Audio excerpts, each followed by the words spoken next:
जोहार मेरे प्यारे प्यारे बच्चों।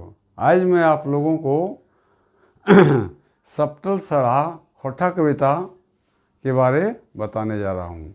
सबसे पहले हम लोग जानेंगे कि सप्तल सड़ा का अर्थ क्या होता है और कवि इस कविता के द्वारा लोगों को क्या संदेश देना चाहते हैं। तो सप्तल सड़ा का मतलब, सप्तल में होता है छिपा हुआ, दबा हुआ। सप्तल में क्या होता है? दबा हुआ। सड़ा मन मतलब होता है आवाज़, माने दबा हुआ आवाज़। कविता का अर्थ हुआ दबा हुआ आवाज़।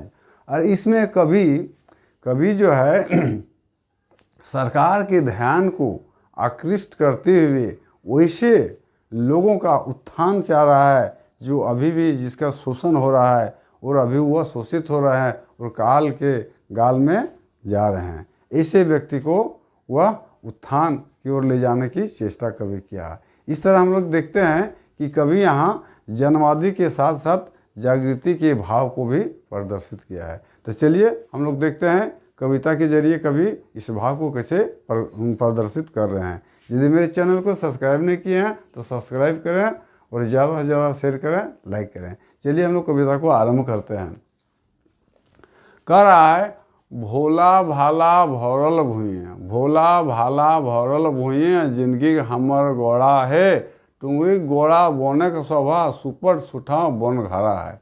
यहाँ पर एक बंतरिया आदमी किसी को कहते हैं? जो जंगल के किनारे रहता है। एक बंतरिया आदमी अपने बारे कह रहा है कि वह सीधा साधा, भोला भाला मतलब सीधा साधा भोला भाला सीधा साधा आदमी के साथ एक टुंगरी मतलब होता है छोटी पहाड़ी, जो प्रकृति के सौंदर्य से भरा हुआ है, उसके गोड़ा मतलब जहाँ शुरुआत हुआ है वहाँ एक चौतल जमीन पर रहता है। यानी उसका घर है उस सौंदर्य से भरे प्रकृति के टुंगरी पर, जो जगह पूरा सपाट है।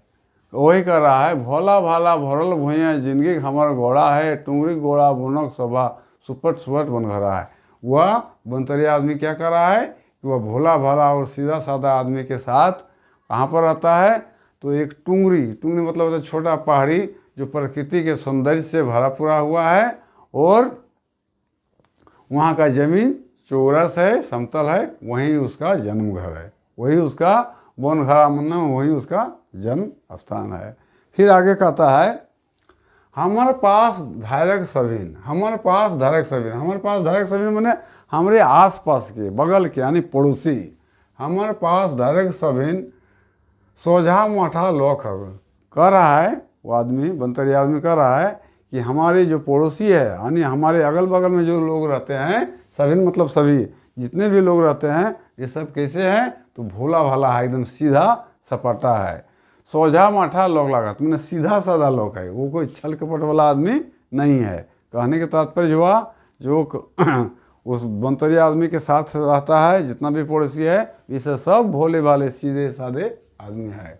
गरु नियर टकवा नियर सोच सर सरजमीन सरगत, ये कह रहे वो लोग कैसे है? गरु नियर जैसा। गरु मतलब होता है बैल क्या होता है? एकदम सीधा साधा होता है। कहने का तात्पर्य हुआ कि वे लोग सभी एकदम सीधे साधे है ना। सोच सर सरजमीन, उन लोग का जमीन भी कैसा है? तो एकदम सपाट है, सोज है, सरजमीन है और उपजाऊ है।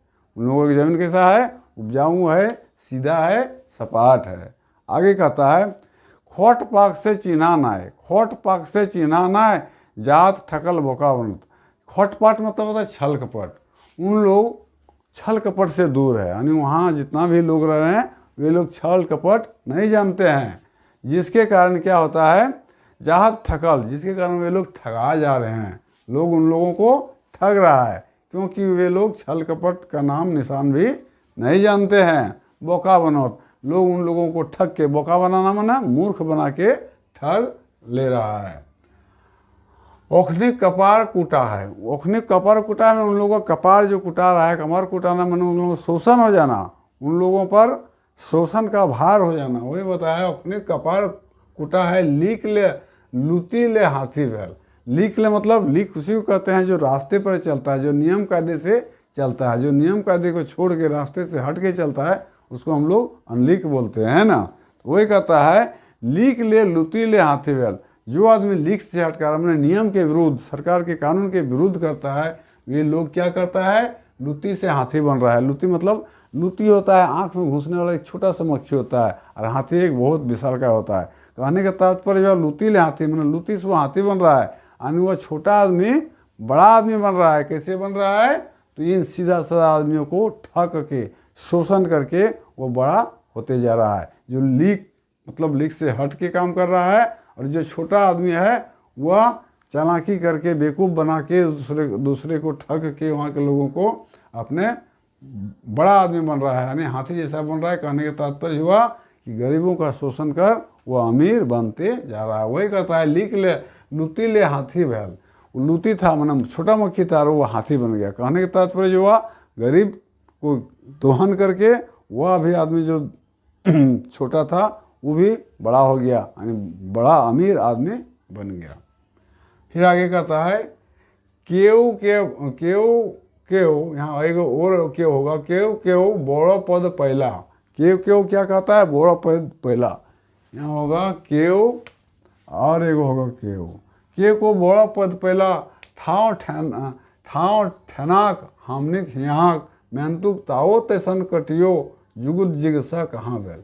कह रहा है वहाँ का आदमी जो कुछ बड़ा पद भी मिल गया है, बड़ा पद भी पा गया है, फिर भी उन लोग क्या किया, मैंने जैसा विकास होना चाहिए वैसा विकास नहीं कर पा रहा है। उसके विकास का कोई उपाय जिगसा नहीं कर पा रहा है। वही कहता है कि कोई बड़ा पद पहला, मैंने कोई आदमी बड़ा पद भी पा गया है, फिर भी वह उन्नति नहीं कर पा रहा है, न उन्नति का कोई रास्ता को ढूंढ पा रहा है। वही कहता है मेहनतुक ताओ तैसन कटियो जुगुत जिज्ञासा कहाँ भेल। लेकिन कि मैं तुमने किंतु लेकिन फिर भी बड़ा पद पाने के बावजूद भी वह विकास का कोई उपाय नहीं लगा पा रहे हैं। फिर आगे कहता है हमने सामान्य लोक लगी। हमने मतलब वहाँ के जितना भी उसका पड़ोसी और वह आदमी जो बनतरिया आदमी है वो कह रहा है कि हमने मैंने हम लोग सभी क्या है, समान एक साधारण व्यक्ति है। कैसा व्यक्ति है हम लोग, तो साधारण व्यक्ति है। खोर खोर परवल भूयक। खोर खोर मतलब क्या था, उल्टा पलटा के। देखिएगा जब हाथी मैंने भट्टी पर हम लोग लकड़ी को जलाते हैं तो कुछ देर जलने के बाद उसमें एक आवरण जैसा बन जाता है, वो धीरे धीरे जलने लगता है। तो आदमी क्या करता है, उसको खोरता है, हमने उसको ढड़ा देता है, इसी तरह पीटता है तो फिर जोर से जलने लगता है, या उसको उलट पुलट करता है। इसी को कह रहा है खोर खोर परवल भूयक। हम लोग को खोर खोर के पड़ा रहा है, हम लोग को चारों तरफ से शोषण कर रहा है। कौन कर रहा है, तो कुछ बड़ा आदमी जो कुछ बड़ा चालाक आदमी है, हम लोग सभी को खोर खोर के पड़ा रहा है। पड़ा रहा है मतलब जला रहा है।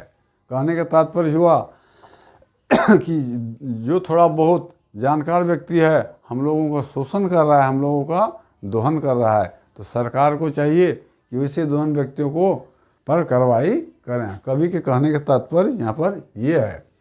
कह रहा है जकर से खोटा नाम एगो भाषा हमने ठीनक। ठीनक मतलब यहाँ पर होता है, कह रहा है बनतरिया आदमी कि हम लोग का अपना एक भाषा है खोटा। क्या भाषा है हम लोग का, खोटा एक भाषा है। इसका भी वही गति हो रहा है। कहने का तात्पर्य हो कभी यहाँ कहना चाह रहा है कि जिस तरह झारखंड के आदमियों का दोहन हो रहा है, शोषण हो रहा है, इसी तरह खोटा भाषा का भी लोग अपमान कर रहा है, इसका भी शोषित कर रहा है लोग। ऐसा होना नहीं चाहिए। कवि के कहने का तात्पर्य इसमें यही था। यदि वीडियो अच्छा लगा तो सब्सक्राइब अवश्य कीजिएगा और ज़्यादा से ज़्यादा शेयर कीजिएगा। कविता का शेष भाग को मैं अगले वीडियो में आप लोगों के सामने लाएंगे। आज इतना ही रहेगा। जय हिंद, जय भारत।